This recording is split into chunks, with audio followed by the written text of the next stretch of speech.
Good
evening, everyone.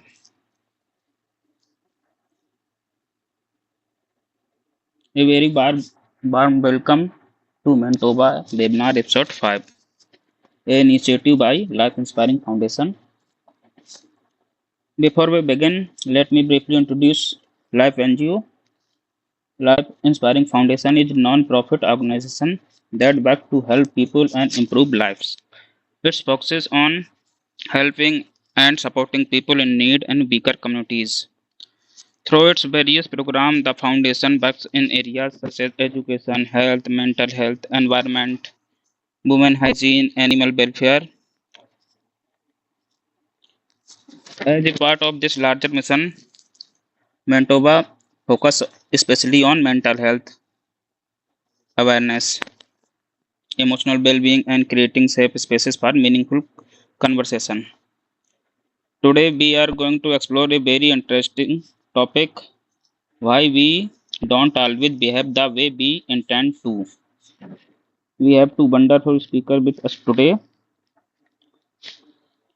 So, without taking much time, let's begin today's session. Before we begin the main session, I would like to invite Ms. Rupal Shrotriya for announcement regarding Mentova. Rupal, over to you.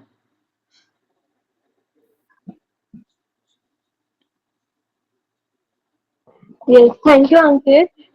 So, am I audible to you all? Yes. Okay, great. So, before we begin today's session, I would just like to make a quick announcement. I'm Rupal Shrotriya, Program Lead at MENTOVA, a mental health initiative by LiF NGO. So, MENTOVA is currently inviting applications for inviting opportunities in social media, content writing, fundraising, community outreach, and event and volunteer coordination. The application fee is just rupees 99, and selected interns will have the opportunity to gain practical experience and receive certificates and other professional benefits. I'll be sharing the Google form in the chat box. So if you're interested, you can apply directly from there. I'll also share the form in the Mentova group. So if you're unable to apply right now, you can access it and apply later. So if you're interested, do check out the form and apply. We would be happy to have passionate individuals join Mentova and contribute to our work in mental health and social impact. Thank you.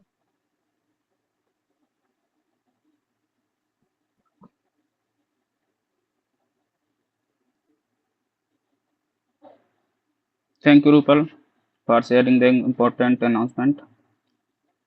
Now, let's move toward main discussion. To begin the psychological perspective, I would once again like to invite Rupal, Ph.D. Scholar, Department of Social Work, Dr. Bhimrao Ambedkar University, Agra. Rupal, the session is yours. Over to you. Yes, so thank you once again, Ankit.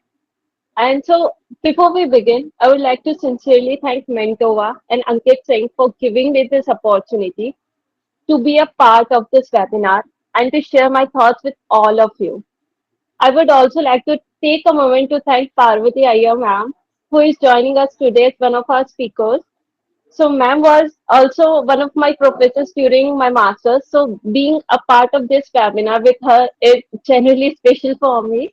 It is really good to be here today, not only as a former student, but now as a fellow speaker sharing the same platform. And of course, a very warm welcome to all the participants who have taken the time to join us. Today, we are going to talk about something that I think all of us can relate to, regardless of whether we come from a same background or not. And I don't want this to feel like a traditional lecture where I simply talk and you listen. So I would really like this to be an interactive conversation. As we go along, I'll give you some examples, and whenever you feel you relate to something, feel free to respond through the reactions. So, with that, let's begin. So, could you please get to the next slide, Ankit? Yes, thank you. So, before we actually start, let me quickly tell you what we are going to explore today.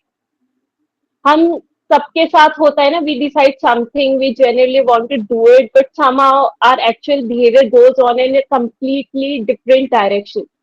So first, we'll understand this intention behavior gap, what exactly this gap means and why it happens. Then we'll look at the role of emotions in everyday decisions, because sometimes the way we feel in a particular moment can influence what we finally choose to do. You may have noticed this yourself, like when you are calm, you may respond to a situation very differently than when you are angry or stressed. After that, we'll come to cognitive biases. Now, don't worry if you have never heard this term before. I'll explain it very simply. These are basically certain patterns in the way our mind process information, and they can influence our choice without us even noticing. Then we'll move forward, habits and automatic behavior. Those things we do not almost without consciously deciding to do them. Like sometimes you realize you have opened your phone without even remembering like why you picked it up in the first place. होता है ना ऐसा? That is something we'll understand psychologically. After that, we'll talk about self-regulation and willpower. Is changing our behavior simply about having enough willpower? is बस control कर लो actually मतलब ये क्या actual में पूरा सोल्यूशन होता है या नहीं होता है. We'll look at that. And finally, we'll bring everything together with the bridging the gap, what we can actually do to make our intention more likely to become our actions. So basically, we're going to move from understanding the problem, understanding why it happens, and finally understanding what we can do about it. And to begin, let me ask you something very special. Have you ever genuinely intended to do something and then ended up doing something completely different? No. So, Ankit, could you please move to the next slide?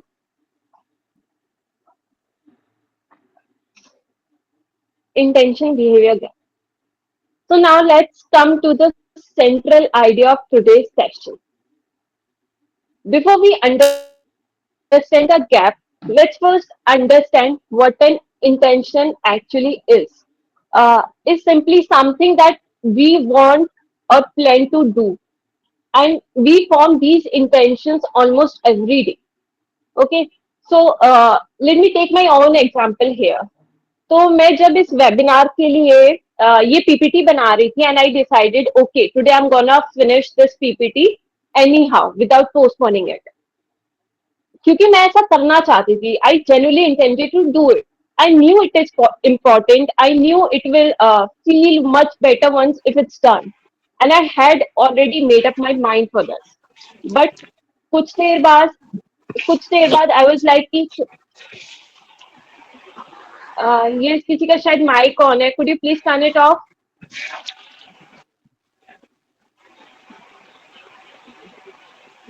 Okay, so yes, but कुछ देर बाद I was like कि चलो okay, I just take a small break and then I do it, and that small break somehow becomes a little longer than planned, and eventually I realized कि 2 दिन हो गए और मेरी पीपीटी अभी तक कंप्लीट नहीं हुई है.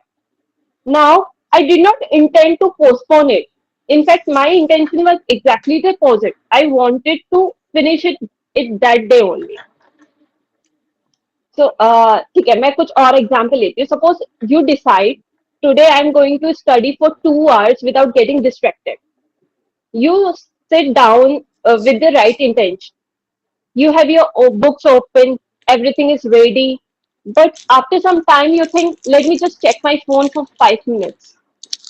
And then you check one thing, फिर another thing, फिर आप कोई ई कार्ड वेबसाइट खोल लेते हो, फिर आप रील्स चेक कर लेते हो, and suddenly those 5 minutes are no longer 5 minutes. Or maybe you have decided that you want to start working out regularly. You genuinely want to do it, you know it's good for you, and you have already decided कि भाई कल से तो मैं ये चालू कर दूंगा या कर रही हूँ. And you are very much sure and excited कि मैं अपने घर पर भी बता दिया है कि भाई मेरे को कल सुबह जल्दी उठा देना, मेरे को जिम जाना है. But when tomorrow morning actually comes, you feel tired and tell yourself, sorry for the disturbance.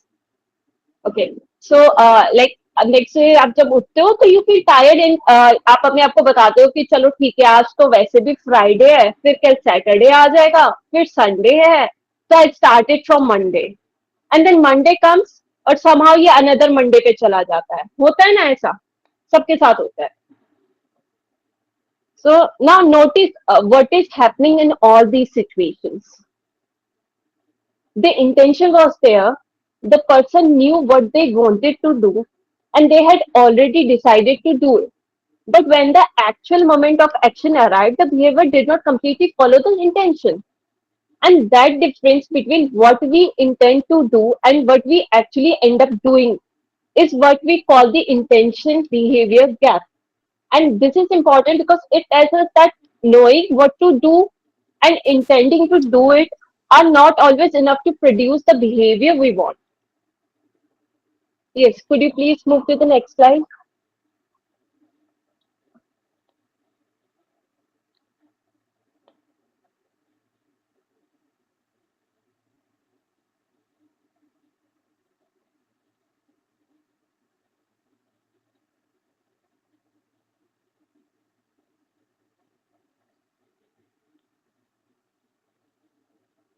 Okay, I'm sorry.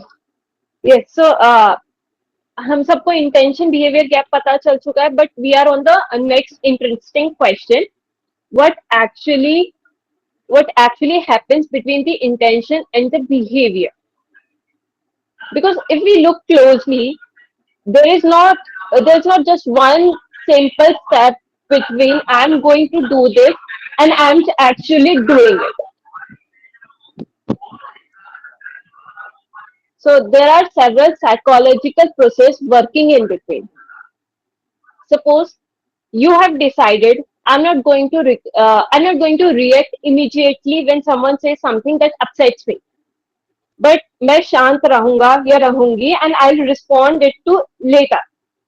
And you genuinely mean it. You have made that decision when you were calm. And then the actual situation happens. Someone says something that really irritates you, and suddenly you feel angry. And at that moment, your emotion state is completely different from the state in which you made your original decision. So now the way you respond, वो change हो सकता है ना? It may change.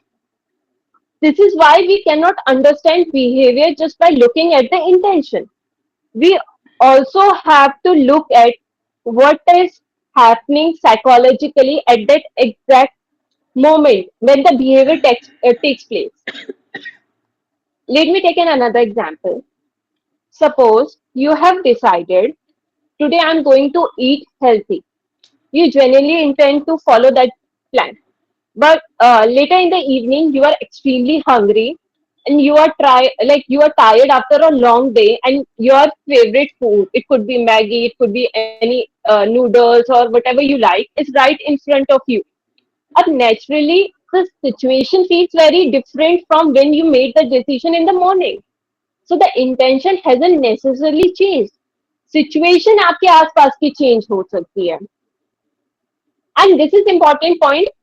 Our behavior can be influenced by our emotions, the way we are thinking at the moment, where automatic response that we have learned over time, and our ability to regulate ourselves. Think about it like this. The situation is made at one point in time, but the action happens at another point in time. And between those two moments, a lot can happen psychologically. And that brings us to our first major influence. If a psychological state can change between intention and action, how exactly do our emotions influence what we choose to do?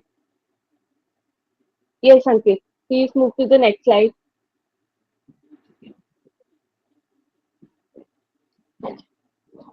Now, this is where emotions become really important. We often think that when we make a decision, we are simply looking at the situation, thinking about the options, choosing the most sensible one.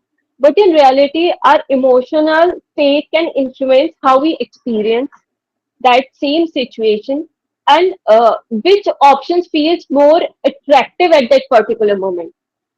And I also want to be clear here. This doesn't mean कि your emotions are bad or that emotional decisions हमेशा गलत होते हैं ऐसी बात नहीं है. Emotions are normal and important part of decision making. The point is that what we feel can change what seems appealing to us in that moment. For example, uh, yes, when we are under stress, we may become more interested in whatever can give us immediate relief. The option that reduce discomfort right now can feel much more attractive than something that may benefit us later. When we are bored, we naturally start looking for simulation. Something interesting मिल जाए, कुछ entertaining मिल जाए, कुछ immediately जिससे हम engage हो सके और हम अपने boring जो हम बोर हो रहे थे उसको हम किसी तरीके से हटा सके, खत्म कर सके. Like when we are angry, our interpretation of such situations can change.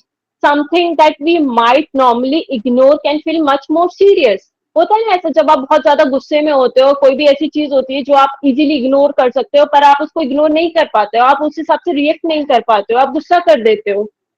And responding immediately can feel like आपको कंप्लीटली उस टाइम पे जस्टिफाई लग रहा होता है कि भाई मैंने जैसे रिस्पॉन्स किया, आप लोगों ने मुझे गुस्सा दिलाया, मैंने उस तरीके से रिस्पॉन्स दिया, मेरी गलती नहीं.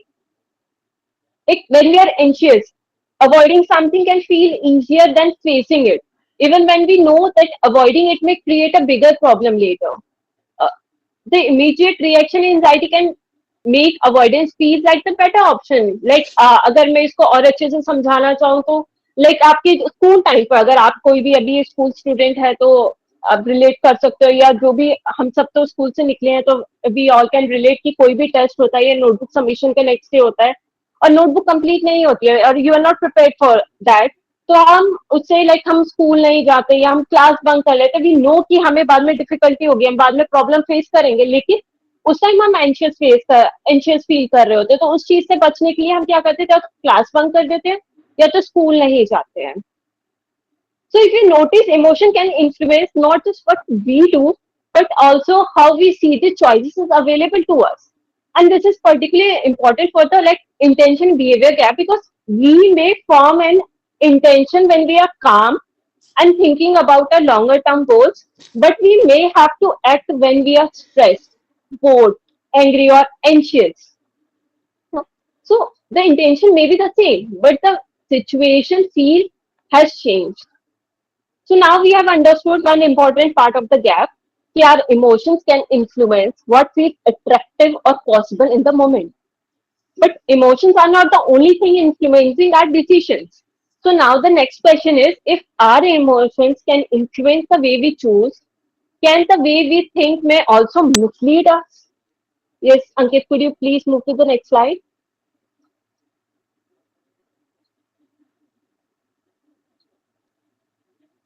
Yes. Now we have seen कि emotions कैसे influence करता है on particular moment, but there is another part of the story, the way our mind process information. Our brain is constantly receiving information, making judgments, comparing options, and deciding what to do. Obviously, we और हम सारे like अपने हर चीज को ऐसे रोक कर समझ कर हर डिसीजन को बार बार सोच कर दिन में काम नहीं कर सकते. Imagine having to consciously think about through every decision, what to eat, what to wear, whether to reply to a message or not, whether to start working. So it would be exhausting. So our mind uses cognitive shortcuts, and these shortcuts help us make decisions quickly and efficiently. The problem is that sometimes these shortcuts can influence our choice in ways that don't completely match our original intentions. Let's understand this through common examples. First is present bias. So it means that we give more importance to what we can get the right now compared to something that may benefit us later. Let me give an example. Suppose you have decided to save rupees 500 every week because you want to buy something important after a few months. But then you see something you really like online and you think, I'll just spend this 500 rupees today and start saving properly from next week. Now, future goal hasn't disappeared. आपको वो अभी भी चाहिए. But the immediate reward feels much more attractive, right? Now to the second. Uh, yes. So this means that we often underestimate how much time or effort something will actually require. Example, if I take, you have a presentation tomorrow and you think, I'll easily finish these slides in just 2 hours. You start working and then realize you need to find information, organize the content, edit it, and check everything. And suddenly those 2 hours are nowhere near enough. हमने शायद notice किया भी होगा, हम अक्सर अगर किसी task को प्लान करते वक्त सोचते हैं कि इतना क्या ही टाइम लगेगा, लेकिन उसकी रियलिटी बहुत अलग हो जाती है. Now to the third point. So yes, this is our tendency to prefer what we already do rather than making a change, especially when changing requires effort or uncertainty. For example, suppose someone knows that their current study routine is not working everywhere. They know they could change their schedule or try a new method, but they continue with the same routine because at least I know how this works. So even when we intend to change, staying with the familiar can feel easier than taking a first step towards something new. And finally, our confirmation bias. Yes. So this means that once we have a belief or opinion, we pay more attention to information that supports what we already believe and overlook information that challenges it. For example, imagine someone believes I work better under pressure. They remember few times they successfully completed something at the last minute, but they may not give equal importance to all the times delaying the work actually created stress or reduced the quality of the result. So in all four cases, the mind is not necessarily trying to make a bad decision. It is using a shortcut that usually helps us in function efficiently. But the shortcut can sometimes pull our behavior away from what we originally intended. And now we have seen emotions can influence our decision, and Cognitive shortcuts can influence our choice, but what happens when a behavior doesn't require much thinking at all? When we have done it so many times that we almost do it automatically. So, could you please move to the next slide? Mm.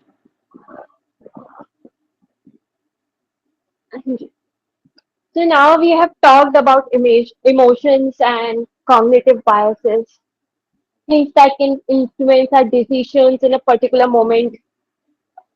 But there is another interesting possibility. What if sometimes we don't even make the decision? And this is where habit comes in. When we repeat a particular behavior in a similar situation again and again, the behavior can gradually become more automatic.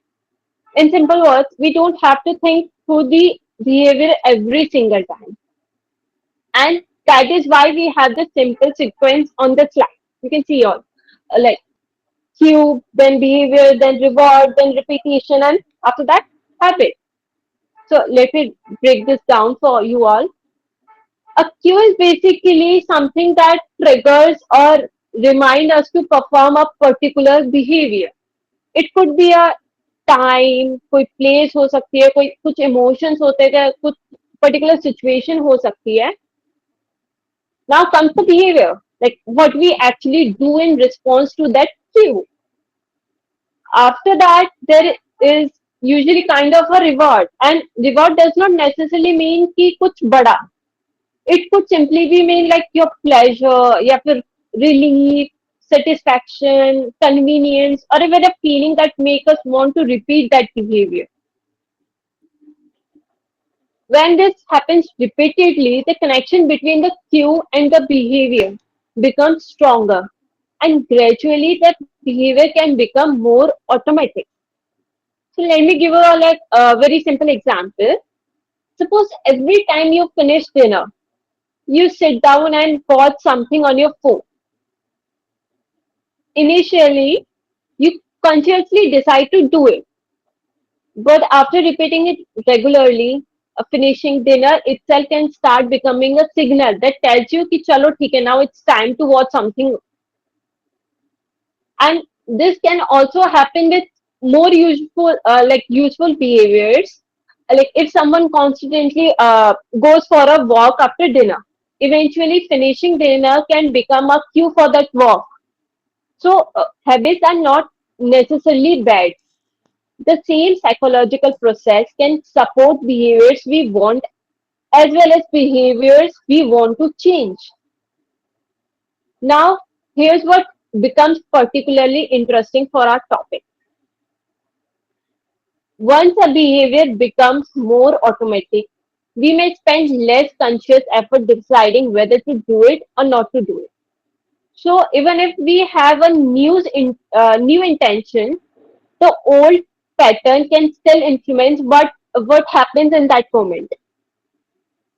आपने कभी notice भी किया होगा कि आप किसी room में कुछ सामान ढूंढने चले जाते हो और वहां आप अपना अपना फोन रख देते हो कहीं भी and somehow you and up checking that phone first even तो आप उस फोन को चेक करने के लिए वहां गए भी नहीं थे आप दूसरे सामान को लेने के लिए गए थे but that is the kind of automaticity we are talking about so habit can help us perform familiar behavior efficiently but they can also make a changing and established behavior more difficult. And that brings us to the important question. If some of our behaviors can become automatic, then how much control do we really have over what we do? So, yes, Ankit, could you please come to the next slide?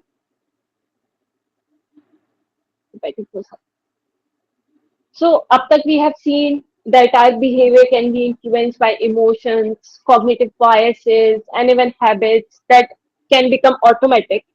So naturally, the next question is how do we actually control our behavior when all these things are influencing us? This brings us to the self-regulation. In every simple words, self-regulation means being able to manage our thoughts, emotions, impulses, and behaviors in a way that supports what we actually want to achieve.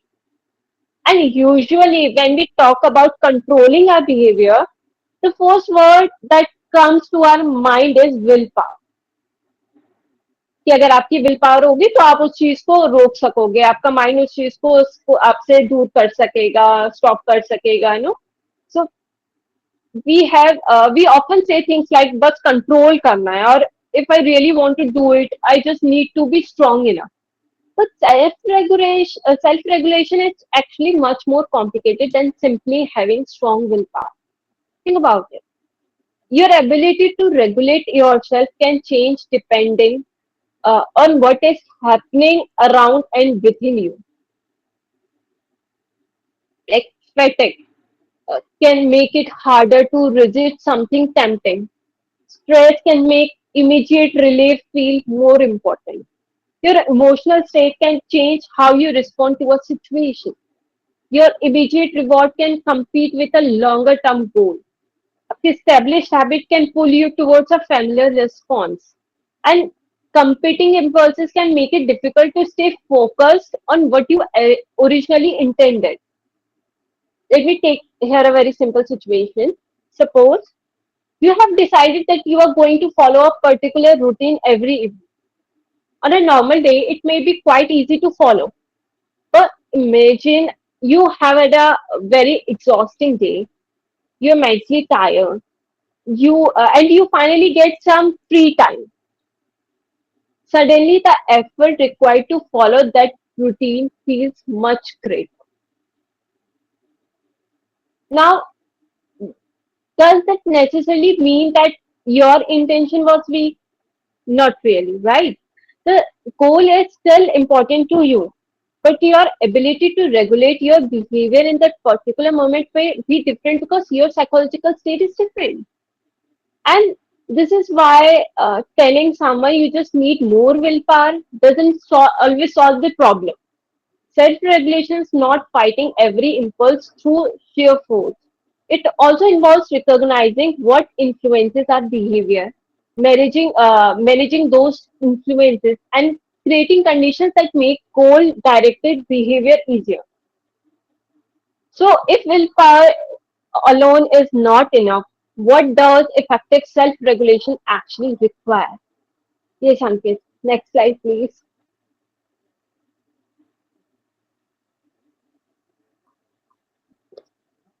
So, if self regulation is not simply about having enough willpower, then what does effective self regulation actually look like?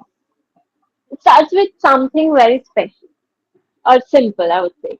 Recognizing what influences our behavior before we act on it. For example, yes, maybe you know that whenever you feel overwhelmed by a difficult task, your first response is to avoid it.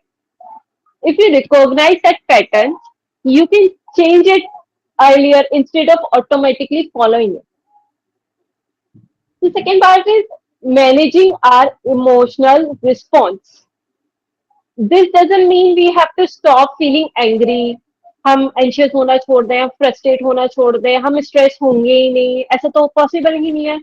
Feelings are going to happen, right? So the important part is that we don't automatically let that feeling decide our behavior. आपने notice किया भी होगा sometimes when we are angry we immediately want to reply to someone. आप गुस्से में और आपको उसका जवाब तभी के तभी देना है. But if we give ourselves even little time before responding, the response we finally give can be a very different. That small pause creates space between the impulse and the action. आप try करके देखना. Next time जब आप गुस्से में हो, please don't try to reply someone. Wait for some time. And that brings us to the another important part of self-regulation, creating a pause before automatic behavior. Suppose you have decided a habit of checking your phone whenever you feel bored. The goal doesn't necessarily have to be, I will never check my phone again. Uski jagah you can like first create a small pause. Okay, I feel like checking it, but क्या मुझे इसकी जरूरत है? Do I actually need it? So that pause gives you an opportunity to make a conscious choice rather than simply following the automatic response.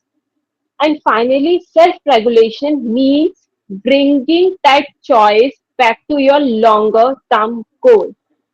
So instead of constantly asking ourselves, can I resist this?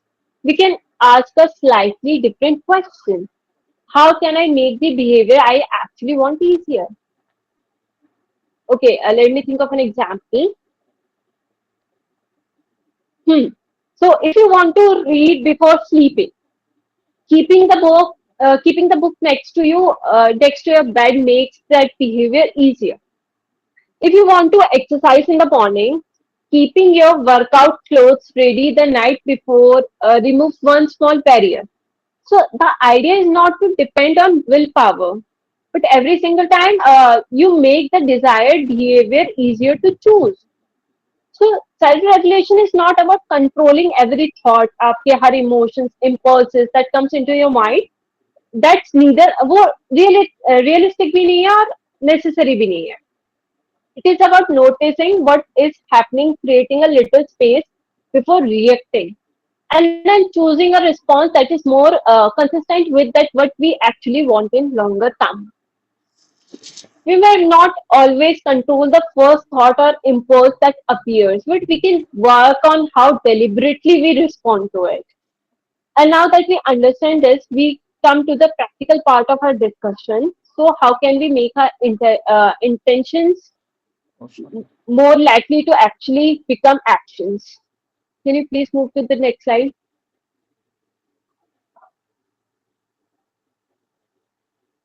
So, we have reached the practical part. How do we actually bridge the gap between intention and action? Because by now we have understood something important. The problem is not always that we don't have a strong enough intention. Sometimes the problem is that when the moment to act to arrive, the conditions around us don't support the intention. So instead of saying I need more motivation, we can start asking what can I change so that acting on my intentions become easier. Let's look at a few practical steps. Yes. So first one is instead of saying I want to exercise more, give your intention a clear form. I will walk for 20 minutes after dinner, 5 days a week. Why is that better? Because I want to exercise more is a goal, but it doesn't tell you exactly what you are going to do or when you are going to do it. Step two, identify the trigger. Like, ask yourself why when does my behavior usually go off track? For example, maybe you notice that you tend to delay or postpone whenever task feels difficult or overwhelming.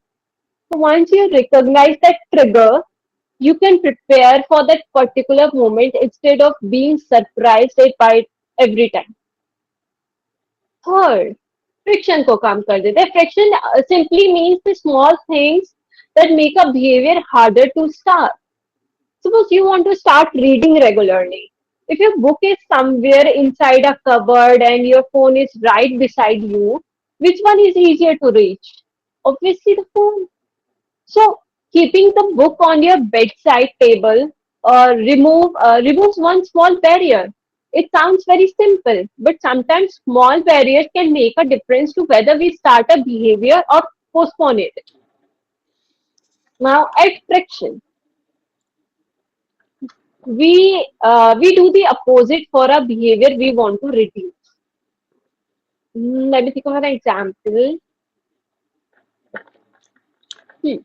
So, if you know that you spend too much time checking social media while working, you could log out of the app or keep your phone away from your workspace. You're not relying entirely on yourself to resist the temptation every few minutes. You are making the unwanted behavior slightly less convenient to you. Step 5, use if and then plans. This means deciding in advance what you will do when a particular situation occurs. For example, if I like postponing my work, Then I work on it for just 10 minutes before deciding whether to stop. Or if I like checking my phone while studying, then I will wait until I finish the current section. The important thing is that you are not making the decision for that first time when the difficult moment arrives. You have you have already decided how you want to respond. And I'll add one more point here. Start small, which is not in the slide. So if your intention is to completely change your routine from tomorrow, sometimes that can become a difficult, becomes difficult to maintain. Instead, start with something manageable and build from there. Because the goal is not to create the perfect plan. The goal is to create a behavior that you can actually repeat. So if you look all these strategies together, they have one thing in common. We are not simply telling ourselves to try harder. We are understanding our own patterns and changing the conditions around our behavior. And that brings us to the next question. I really want you to think about what if changing behavior is less about trying harder and more about understanding ourselves better. Yes, could you please move to the next slide, Ankit? Financial. So before we close, I just want to come back to the question we started with. Why don't we always behave the way we intend to? And I think by now we can see the answer is not simply because we are lazy or we don't have enough willpower. The intention behavior gap is much more interesting than that.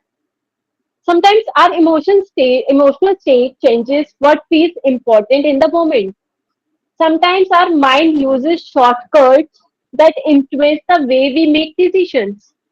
Or sometimes a repeated behavior can become so familiar that it happens almost automatically. And sometimes, like, we need better self-regulation rather than simply ourselves to try harder. So bridging this gap is about becoming a perfectly disciplined. It's not about becoming a perfectly disciplined person, but who never gets distracted or never delay things, never change their mind, and always does exactly what they planned. क्योंकि वो reality है ही नहीं, ऐसा हो ही नहीं सकता कि आप एक रोबोट की तरह तो नहीं चल सकते ना. You are a human being, we all are a human being. So instead, it is becoming more aware of what happens between the intention and the action. Let me put it this in way. Suppose you know that you want to exercise, but you keep postponing it. Instead of immediately telling yourself, "I'm just not disciplined enough," you can ask what usually happens before I postpone it. Am I tired? Is the behavior difficult to start? Have I made the have I made the plan too vague? Or is there something else जो मुझे immediately rewarding लग रहा है? So similarly, if you keep postponing an important task instead of simply saying I need more motivation या मैं कल से करूँगा, so you can ask yourself like what is making it difficult for me to start? And that is the shift I want you to take away from today's session. We started with the question, what do I want to do? But perhaps a more question is what will help me actually do it? Because sometimes the solution is not a stronger intention. Sometimes it's a clearer plan. Sometimes it's recognizing a trigger. Sometimes it's creating a pause. Sometimes it's changing the environment, the behavior, and uh, sometimes it's simply making the first step much smaller. So next time you find yourself thinking, I know what I wanted to do, then why didn't I do it? Don't immediately judge yourself. Pause for a moment and ask what happened between any intention and my action. So once we understand that space, we have a much better chance of changing what happens inside it. Now, could you please move to the next slide?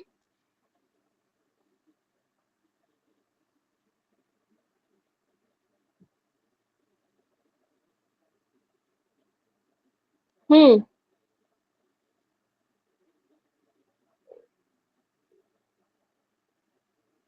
Yes. So before we wrap up, I also want to take some time to address some of the questions that you shared with us before the webinar. I went through them and I noticed that many of your questions are actually very closely connected to the what we discussed today. So the first question is actually something I think many of us can relate to. I would say first, don't keep the task at the level of I need to do this.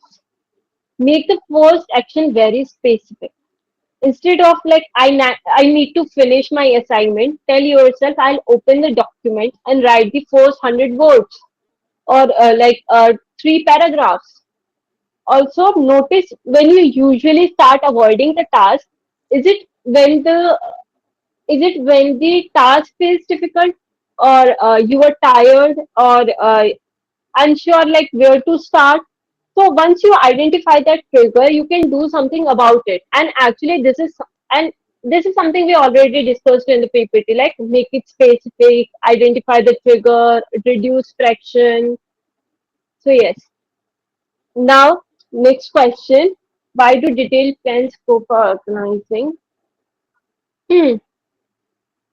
A detailed plan tells us what we intend to do, but execution happens in a real situation where our energy, emotions, distractions, and unexpected demand can change. We also tend to underestimate how much time and effort task requires, which we discussed as the planning fallacy. So instead of making the schedule more complicated, make it specific, realistic, and of course flexible.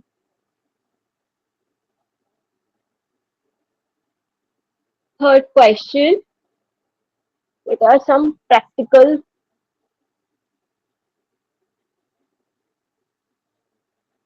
what are some practical ways to do this? So first, identify what usually comes between your intention and your action. Then work with that pattern rather than simply relying on willpower. Use specific goals, identify your triggers, create a pause before automatic behavior, reduce friction for desired action, and use if and then plans. Now, question four: how can we train ourselves to bridge? So the important thing is to prepare for stressful situation rather than expecting perfect self-control during stress. Recognize your usual triggers, create a pause before reacting, and decide beforehand you want to respond. Now, question five: how can we distinguish between a lack of discipline and genuine mental burnout when we went to through our own plans? So, hmm, don't judge it from one failed task. Look at the pattern and how broadly it is affecting you. Occasional difficulty following through does not automatically mean burnout or lack of discipline. If difficulties are persistent and affecting your functioning across different areas, then it is broader than today's topic and should not be simply as labeled as lack of discipline. Now, question number six: how can we prevent overthinking and learn to think more rationally? And okay, so this is slightly broader than today's main topic. So I wouldn't want to take us from the intention behavior gap, but one useful connection is to move from what is the perfect decision to what is the next useful action that might help prevent thinking from becoming another barrier between intention and actions.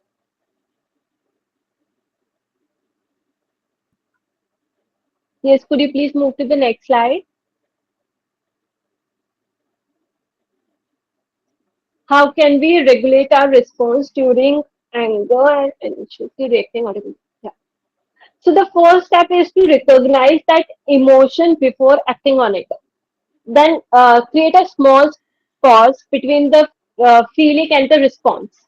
You don't have to stop feeling angry or anxious. The goal is to provide letting that immediate emotions decide your behavior automatically. Okay. Now, next question is, can we completely change our behavior or will some aspects of our behavior? Okay. Hmm. So behavior can definitely change, but not every behavior changes at the same speed or with the same amount of effort. Our habits, environment, experiences, and individual differences can influence how easily change happens.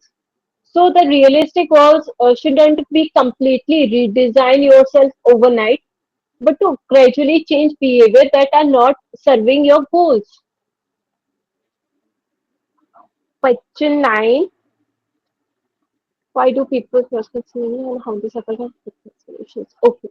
So it is not simply about not knowing what to do. It can involve immediate rewards, emotions, habits, difficulty getting started, and avoiding uncomfortable tasks. So to break that cycle, make the task specific, identify what triggers it, yeah, the avoidance. So reduce the effort required to start and use if and then plans. Now, question number 10. What is the role of personality traits in our intentional behavior? So, personality can influence tendencies such as how people respond to stress, organize themselves, or approach new situations. But personality does not completely determine behavior. And today's focus is much more on the psychological process between intention and action rather than personality. Question number 11. How can we remain calm and emotionally regulated in adverse situations? Hmm. We cannot control every situation or prevent difficult emotions from appearing. What we can work on is our response. So recognize the emotions, pause before reacting, and give yourself enough space to choose a response that aligns with your longer term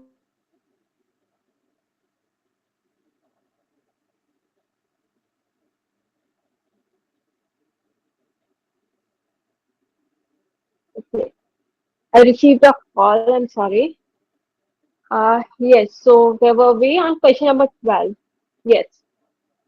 So what are the most effective psychological strategies for bridging the gap between. Yes, so the most useful strategies we discussed are like make the goal specific, identify triggers, reduce friction for your desired behavior and friction unwanted behaviors. So and use it then plain, start small. So the important thing is that you are not depending it entirely on your willpower, but you are creating your condition that support your behavior you want. Now, next question. How can we stop overthinking? Okay, I'll be very realistic. Completely stopping thought isn't like this is not possible. आप अपना सोचना रोक ही नहीं सकते हो and overthinking itself is a broader than today's main topic. But when thinking start your preventing action, bring the focus back to what is the next useful step I can take. Now, like the most, how can we manage stress when it interferes on. First, recognize that stress can change how we respond in that moment. So instead of relying only on your willpower, identify your stress triggers, decide beforehand how you want to respond, create a pause, reduce unnecessary आपकी demands, and making the desired action easier can help you stay closer to your original intentions. Yes. Last slide, please.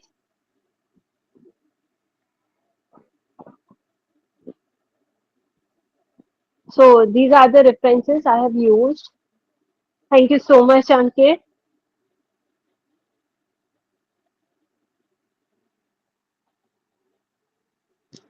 Thank you so much, Rupal, for that insightful session. And now let's look at the same topic from a social psychology perspective. It's my pleasure to invite Dr. Parvathi K. Iyer, ma'am, Associate Professor, School of Social Sciences, Central University of Gujarat. Ma'am, over to you. Yeah. So, a very good evening to all of you. And first of all, I'd like to thank the organizers of Mentova and the Life Inspiring Foundation, in particular, Mr. Ankit Singh and also Rupal, for inviting me to be part of this webinar series on mental health initiatives. And I would like to thank Rupal in particular because she's been instrumental in, motivating me to uh, do these lectures for this series on, I believe, topics which are extremely relevant. So, as Rupal has mentioned, and actually, I want to congratulate her on the very elaborate and very holistic kind of overview that she has given, and the kind of strategies that she mentioned, and the kind of solutions that she provided to the queries. So, uh, so of course, as she mentioned, the larger context is why we don't always behave the way we intend to. And regarding my presentation, I'd like to focus in particular on the intention behavior gap from the perspective of social psychology. So I would like you to diverge a little from from some of the issues that were discussed in the first presentation. And the title of my presentation is Understanding Theory, Evidence, and Cross-Cultural Perspectives in the Intention Behavior Gap, some insights from social psychology. So what I tried to do is, in my presentation, so I was also given a few sets of queries. So I have not put them in the end, like what Rupal has done, but I've tried to weave them into my presentation. So as Rupal has already mentioned, how do you understand this intention behavior gap? So, so by now, you know that it is the discrepancy between what people intend or plan to do and what they actually do. And, when, of course, all of us are quote unquote, we have been guilty of, I should use the word guilty also within quotes. So we have all been guilty time and again of this intention behavior gap with respect to our everyday lives. So we tend to think of it as, something individual, something isolated, but, we need to understand it in the larger social context. So it's actually a much more widespread psychological phenomenon than, we think it is. We think of it as individual, but it is also determined by the larger social context. And this is what I'd like to explore. So in that sense, when we talk of the intention behavior gap, we are not just um, talking of it as a methodological exercise, but for instance, Rupal had given some examples related to exercise and so on. But I would like to kind of broaden that and look at certain things. Like, for instance, when we think of, say, social efforts towards sustainability, or when we think of the health behavior of people. So there also, we can actually look at this intention behavior gap. And I'll be coming back to these examples at a later point of time. So when we look at these individuals who engage in this intention behavior gap, we can actually call them as inclined abstainers. Who are these inclined abstainers? Inclined abstainers is, you have these people who have positive intentions. That is, they want to do certain things, but when it comes to acting, they don't really act upon it. Now, this could be very simple. For instance, in our country, we have a big problem with, littering. our premises. We keep our premises very unclean. We like to keep our homes clean, and we like to keep the outskirts unclean. So you have, a lot of these public campaigns. You have Swachh Bharat Abhiyan and so many other public campaigns wherein people are actually sensitized to keep their environment neat. And what we do is we genuinely believe in that. We appreciate these campaigns and we even pledge to do that, but somehow we fail in our efforts and we continue to do the littering. So as I said, I'm looking at this intention behavior gap in a much broader social context, or in terms of public health campaigns. Like if you look at, the health conditions, we find that there is India is slowly turning into a diabetes capital, right?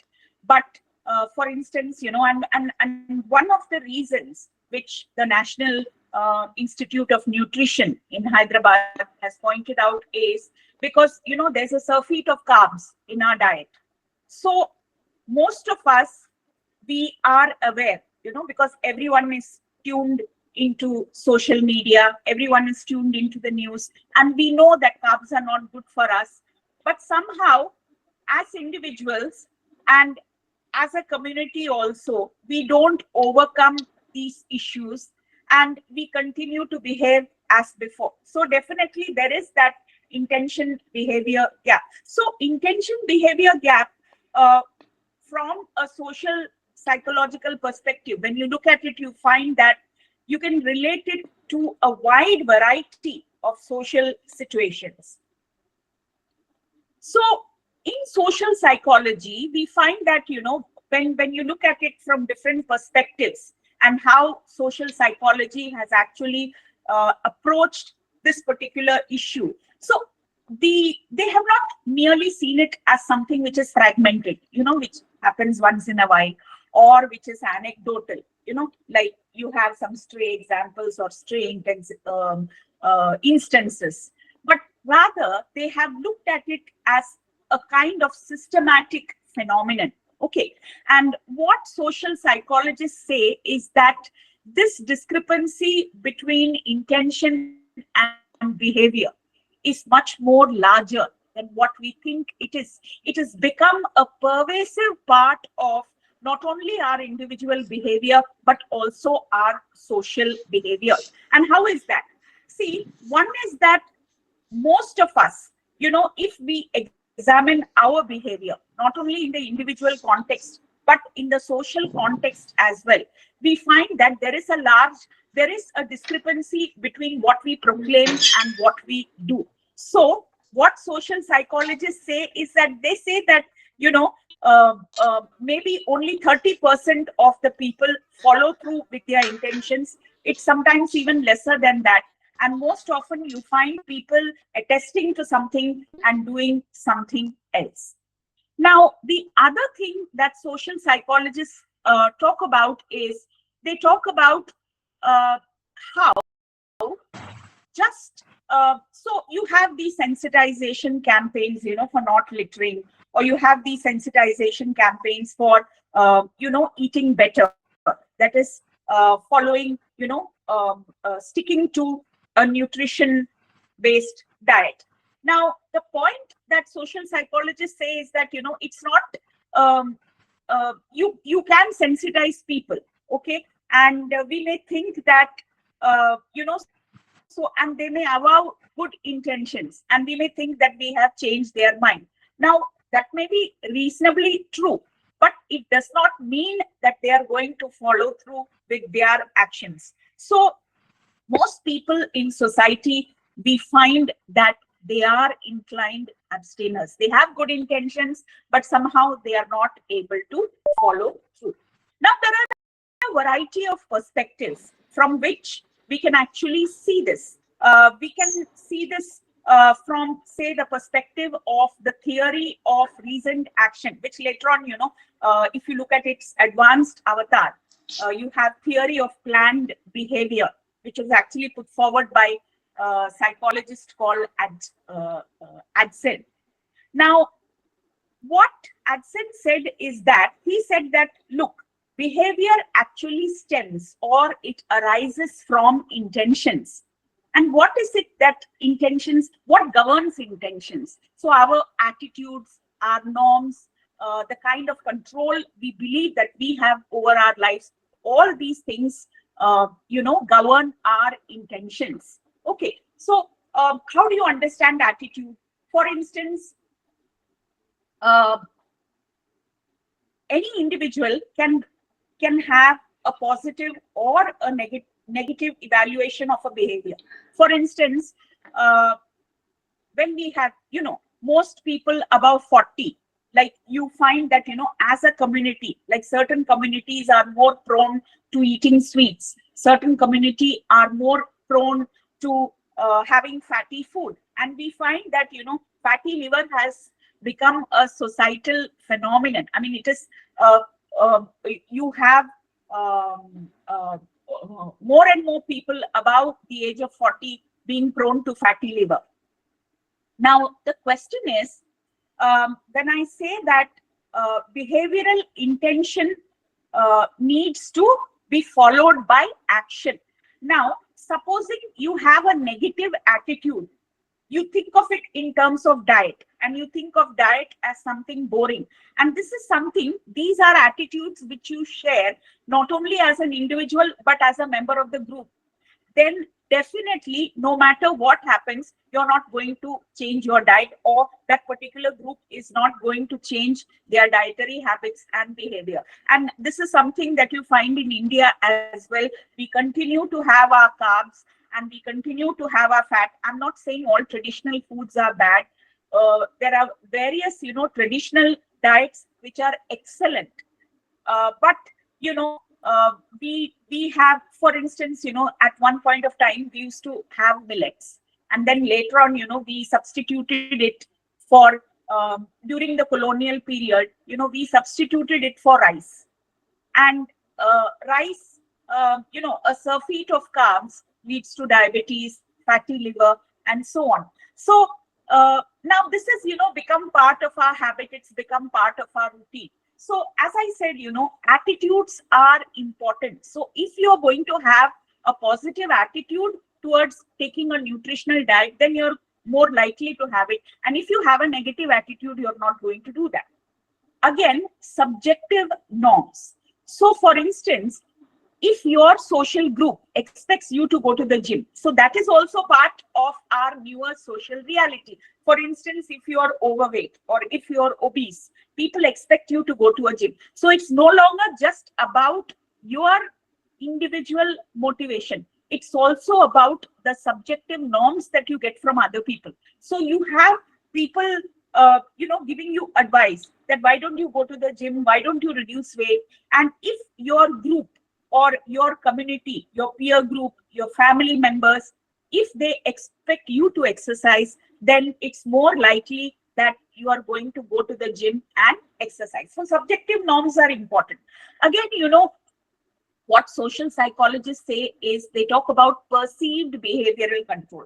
Perceived behavioral control is a person's belief in his or her ability to perform a particular behavior. So supposing I feel confident that I can go to the gym and do exercise, then I'm more likely to do that. So these three elements, attitudes, subjective norms, perceived behavioral control, all these things determine this link between intention and action. Okay. So uh, now, of course, gaps do happen, like, intention, behavioral gap. So why does it happen in this context? It can happen due to external barriers. So maybe, since we are talking about social psychology, let's look at the societal aspects. Like, for instance, I am staying in a place which is in a remote area and which is not close to any gym. So even if I have my family members, urging me to go, I'm not inclined to go simply because of the structural barriers. It's difficult for me to access the gym. So external barriers become very important. And then supposing I am habituated. So by virtue of my interaction with my peer group. So in my peer group, we have the habit of studying late till the night and going to sleep in the early hours of the morning. And then I find that, I have to get up early and go to the gym. Then because of that habit or because of that routine that I have, I'm not likely to go to the gym. So this is one more reason. Again, I make a resolution. I have the intention, but I'm not able to follow through because of poor planning. That is, I'm not able to plan my routine well. I'm in a rush. I get up in the morning. I want to go to the gym, but I also need to finish my assignments. I need to go to college. So I'm not able to balance everything. So poor planning can also result in all of this. So external barriers, routine, poor planning. So definitely, of course, I'm not saying that it's purely social factors or purely individual factors. You need to have there is definitely the interaction of the individual with the social. So both individual and social factors definitely contribute to this gap, between intention and the action. Then in addition, you have, another approach called the health action process approach, which talks of two aspects. So this is a kind of, upgrade on the theory of planned behavior, in the sense that it talks of two aspects. One is, so it says that, if you look at the behavior of individuals, you find that there is a motivational phase and there is a volitional phase. So what do you mean by motivational phase? Motivational phase is something that leads you to an intention. So because of being overweight, you have this motivation that, okay, I need to do something so that my health becomes better. Okay. Or you are a responsible person. You are a mother of two and you need to provide for them. So because of your social responsibility towards your family, towards your children also, you enter into this motivational phase and you have this intention that, okay, I'm going to go to the gym, I'm going to take care of my health, I need to be there for my family. And then you have a volitional phase. Volitional phase is translating that intention into action and maintaining it. Okay. Now, volitional phase would involve some kind of planning. Okay. So you need to plan your activities in such a way, and planning cannot happen individually. You need to plan it in tune with your social context. Okay, I'm staying so far and I need to reach there, so I need to plan it in a certain way, or I need to provide for my family members, so I will do that task at a particular time and I will engage in this action later. So as I said, there is a social context. Okay, so you need to plan, you need some kind of action control, and you also need maintenance. That is, it is not as if you will go for 1 or 2 days and then you will stop. You need to maintain that particular routine over a period of time. And action planning means when, where, how. You need to figure out how you're going to do that particular activity, when you're going to do it, where you're going to do it. And of course, you need to do it in harmony with your, if you're a student, with your peer group, if you're living, if you're a day scholar, in tune with the activities of your family and so on. And you also need to anticipate barriers. Okay. So definitely, so there is this interaction which happens between the motivational aspects and the volitional aspects. I could go into greater detail, but I don't think in this context it really makes much sense, because what I need to do is I just need to give you a taste of, or I need to give you a glimpse of these different approaches. And of course, you can go and you can refer to this on your own. I can even give you references. And then the third approach is implementation intention theory. Now, this is a very interesting approach. And again, it looks at this intention behavior gap in a different way.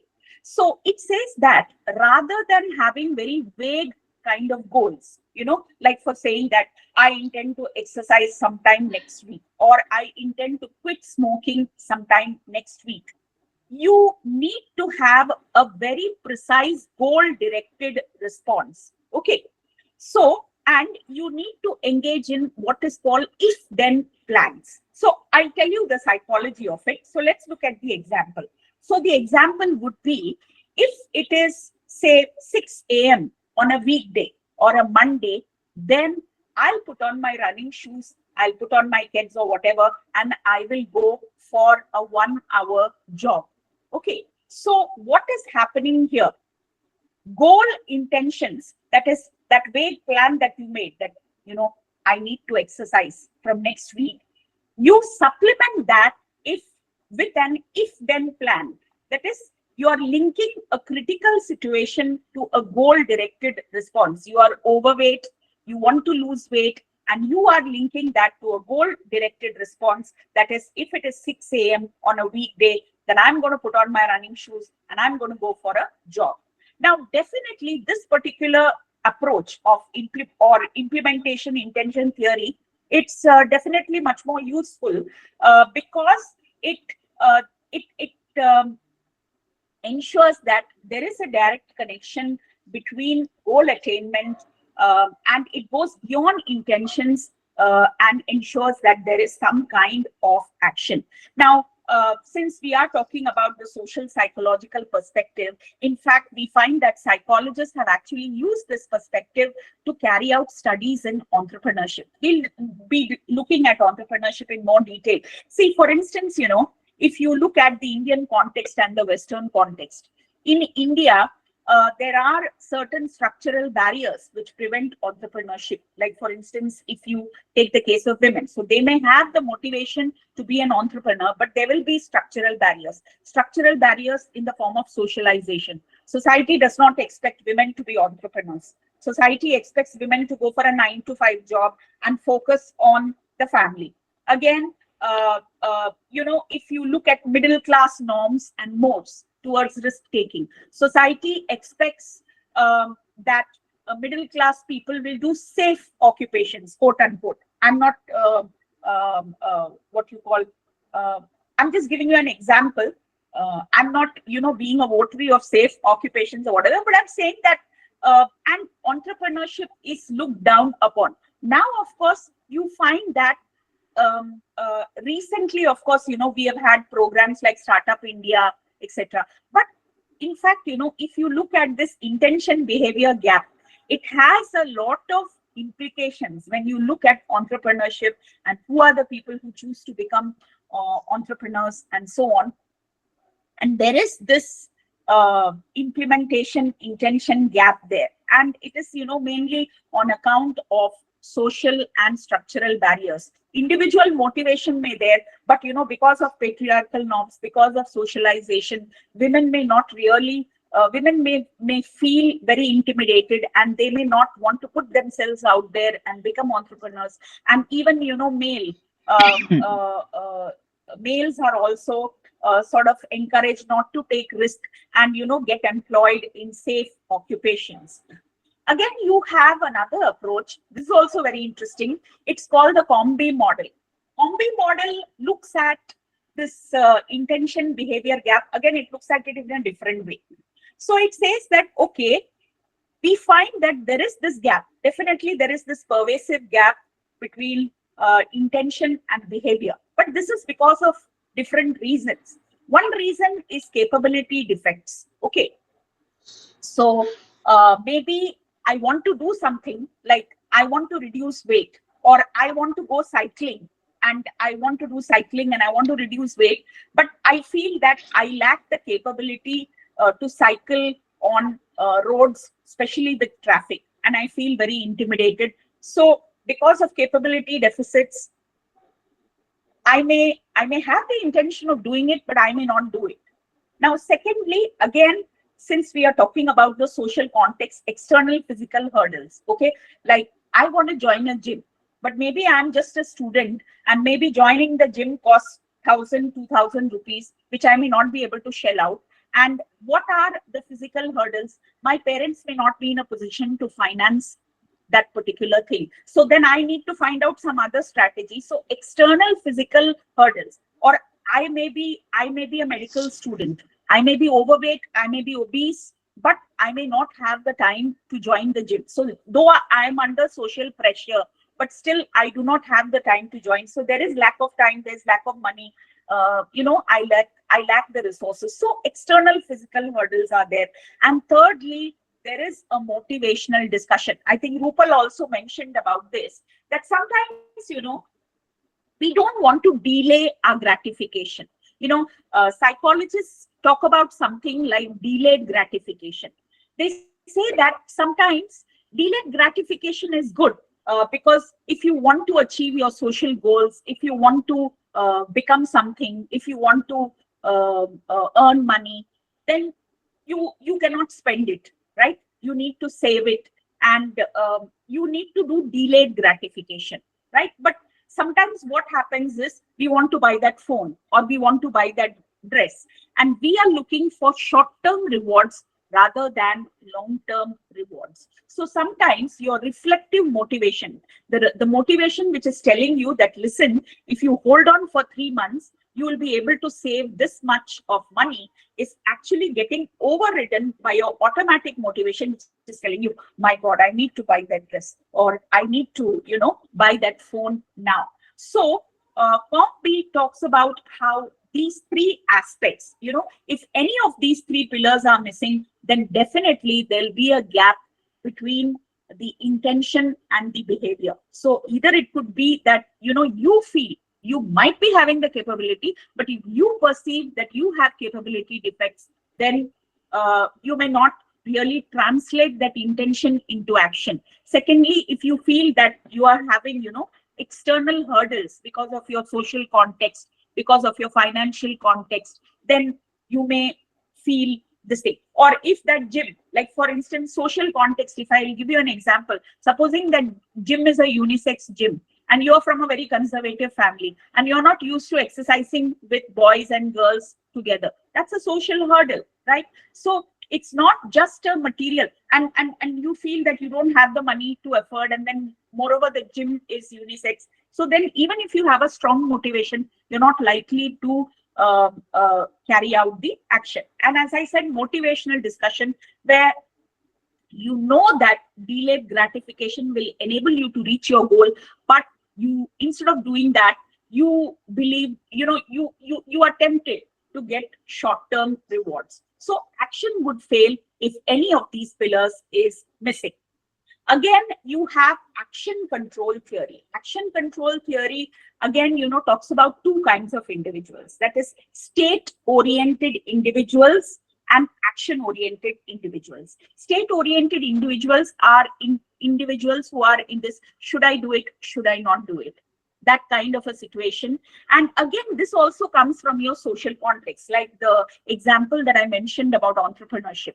You want to be an entrepreneur, you want to do something different, you don't want to go for a run-of-the-mill job, but then there are societal expectations telling you that, hey, look, you choose the safe route, you become a doctor, you become an engineer, don't go to become an entrepreneur. So then, you get prone to rumination. You are constantly mulling over whether this decision is correct or that decision is correct. So then you are, in psychological terms, a state-oriented individual. State has nothing to do with government here, okay? State refers to a state of mind, a mental state. State-oriented individuals who's prone to rumination, and, maybe you have that intention, you have that dream, but you fail to realize the goal. And then you have state-oriented individuals and action-oriented individuals. Action-oriented individuals don't just have motivation, but they ensure that they follow through. So you are like, let society expect that I will take that particular occupation, but I will do whatever I want. So you are able to initiate action, and you are able to maintain the focus and complete that particular action. So action control theory talks about these two kinds of individuals. That is yeah. So if anybody has any doubts, please tell me. Yes. Hello. Yeah. Good evening, ma'am. Yeah. Ma'am, actually there was a question that ma'am, as you ma'am just now said that ma'am state in ma'am persuaded action and individual persuaded actions. State-oriented individuals and Oriented. action-oriented individuals. Yes, ma'am. Ma'am, as suppose, ma'am, many a times there occur a situation when we are trapped in three or four thoughts, ma'am, that we should do this and we should avoid doing this, ma'am. But all of them are, ma'am, somewhere important. Like we should attend the class or we should not attend the class. What will it do or it will not do, ma'am? How to? Fantastic example. This is what is meant by state-oriented individuals. Thinking about two equally good options and then, you're mulling. So your intentions are good. You want to execute, you want to reach up, but then you're thinking, should I go this route or should I take Yes, that route? ma'am. So exactly. So, yeah. So what was your question? Ma'am, so how we can prevent it or how we can be saved from this situation and choose the best option, ma'am? See, that depends on what your objectives are. Because Yes, nobody can tell you that you have to decide that where you want to be. The point yes, is that ma'am. the point in knowing all these, different theories, it's not that we are having an academic session, but you do need to understand because these are different approaches towards understanding that particular issue, intention behavior gap. So I think what these theories are trying to tell you is that you be very clear what your goals are. See, your interests, your goals, that can be determined only by you. And Yes, ma'am. definitely, you need to also have a balance. See, sometimes, like for instance, if I am from a poor family and I want to become a doctor, now my financial circumstances may prevent me from studying medicine. Medicine has become very costly now. Yes, Only 15% of the seats are in government institutions. 85% of the seats are what you call research. quota seats or management seats where you need to pay at least 1 crore. And we have, colleagues whose children are doing medicine. So we often discuss that particular issue. So then, you settle for something in that area. Maybe you go for dentistry, or maybe you go for, maybe you go for Ayurveda, or maybe you do your BSc and then you do some health related course and things like that. So nobody can, nobody can decide that for you. Yes, But of course, because there are actual structural barriers. The point behind understanding the social psychological perspective is, see, all the barriers are not just individual. It's not because I'm lazy or I'm demotivated. I'm genuinely motivated. I'm a hardworking person and I want to do this option, but there are actual structural barriers which are preventing me. There are these societal expectations which are preventing me from doing that. So yes, the point is you need to be very clear about where you want to go and what you want to do. See, and thank you very much for raising this question, because I want to add one more point. That yes, ma'am. this gap between intention and behavior, it can be resolved only by individuals who perceive that they are in control of their lives. You get what I'm saying? So Yes, if ma'am. Yes, have the material resources, okay, I have this goal, I can go towards it, then you are able to resolve that gap. But as I said, if there are any kind of barriers, forget individual barriers. We are talking about social barriers now. Okay, so if you have these real social barriers, then you will have to choose an alternative. It might not be much. So, yes, ma'am. question. Of course, self-regulation is also important. See, when you're talking about intention behavior gap, and even Rupal has also mentioned this, that now supposing you're part of a community, in some communities, and I'm not being biased or prejudiced, I'm just saying, even sometimes we Indians, we have a lot of carbs. And we also discourage, now, of course, people have changed. But there used to be a context where, people look down upon going to the gym and, it was thought of as something which is done by elite people. Only now we understand that it is something that needs to be done by everybody. and people of all ages. Or supposing I am a senior citizen and I am part of a community where people frown upon elderly people. They think that all that elderly people do they should sit in front of an idol and they should be worshipped, or they should be only engaging in religious activities. They should not have any kind of social or any other life. So if I belong to such a group, then even if I want to go, there's a real gap, right? Now, of course, and I may also not be very motivated. So somewhere, that self-regulation, which is determined by the social context, also becomes important. Of course, our intentions are definitely, see, as I said, there's this intersection of the individual and the social. Rupal was talking about individual. I'm trying to focus on the social. But one thing, all of you please understand that there is this interaction between the individual and the social. It is always a blend of both these factors that either closes or leads to this gap between intention and behavior. Okay. Now,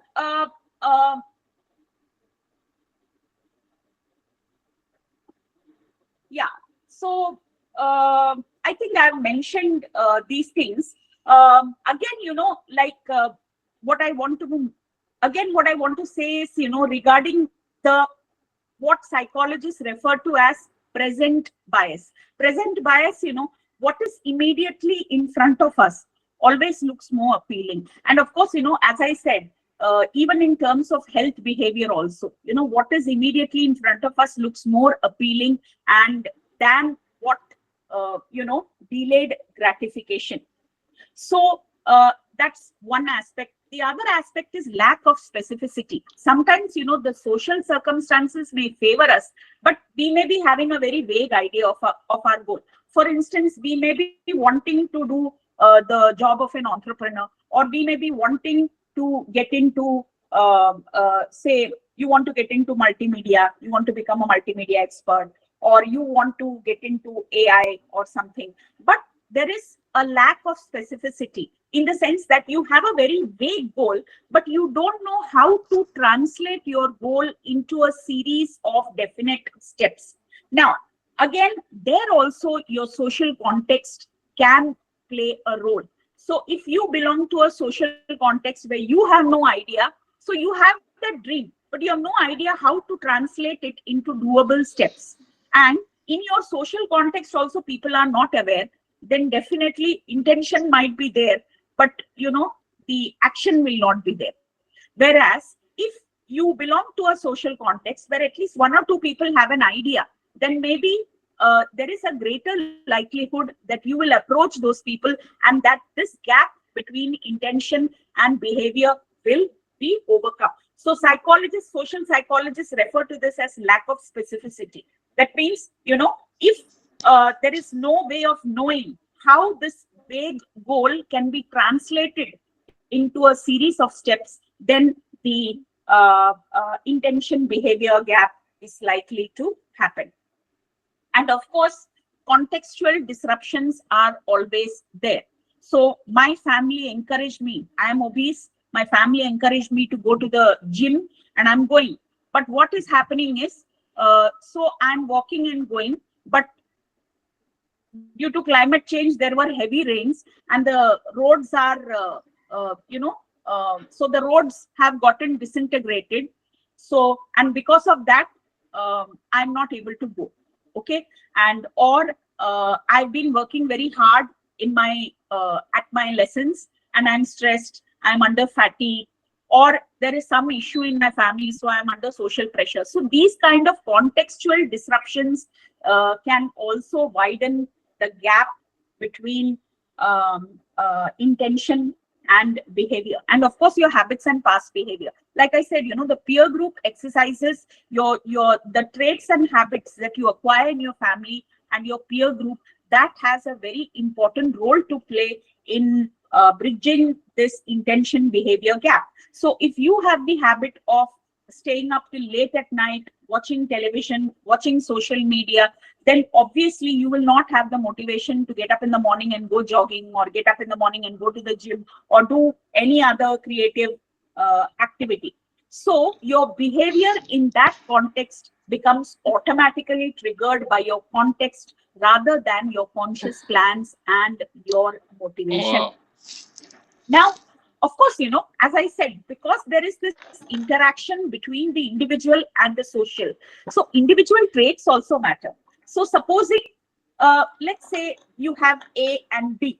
So subject A is a person who is very disciplined in every aspect of his or her life and ensures that he or she completes whatever they start off doing. So because of that trait itself instills some kind of self-control and ensures that you get through to your motivations to do the action. Whereas if you're a person who's careless, who thinks 20 things and who generally leaves tasks incomplete, then there is a greater likelihood that there will be an intention behavior gap, that you might think, okay, tomorrow I'll get up, I'll do this, tomorrow I'll get up, I'll do that, or tomorrow, I'm going to adopt a different lifestyle. I'm going to be responsible towards my family. But because of your individual traits, you will not do that. So habits, self-regulation, your personality, your traits, your situational and contextual factors, all these aspects are very important in terms of understanding this intention behavior gap. Okay. See, for instance, if you look at interventions, now there are state level interventions, like in many hospitals, especially for women belonging to the poorer sections of society, there are like the screening for cancer is available, tests are available at subsidized rates, but still women don't avail of that.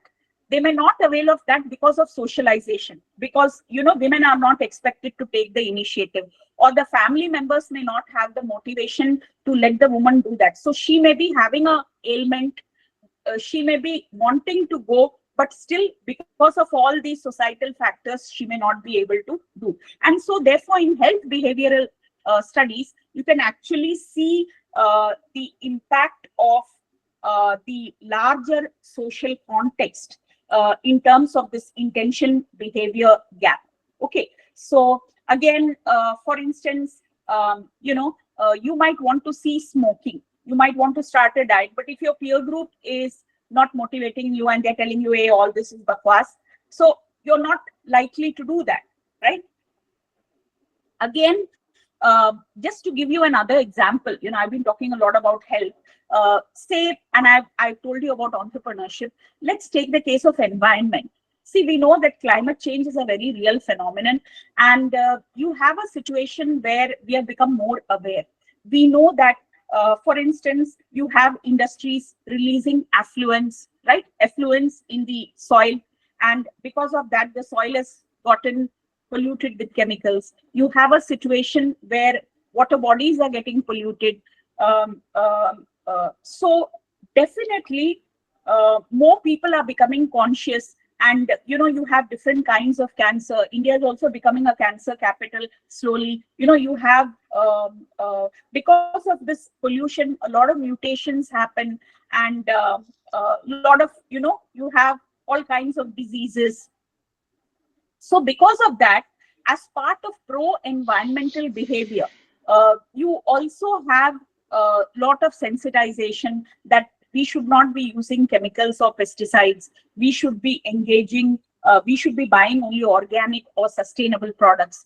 But sometimes, and individually, we might be very motivated. We might be thinking, okay, I'm not going to have any regular food items in the market because all of them are full of chemicals and pesticides. I'm going to buy only organic stuff. But again, structural barriers are also important there. For instance, I may be prone to, I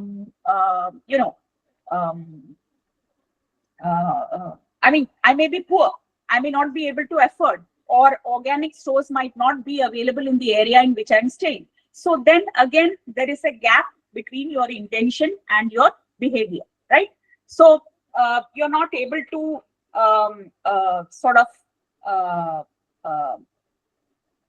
you're not able to follow through. So again, just 1 minute. Can you just give me half a second? I think my phone is acting a little funny. Please just give me 1 minute, and then I'll get back. Just 1 minute.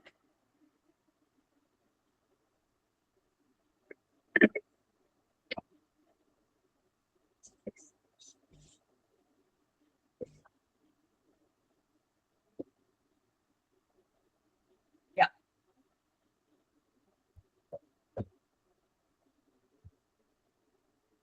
Yeah. So sorry for that interruption.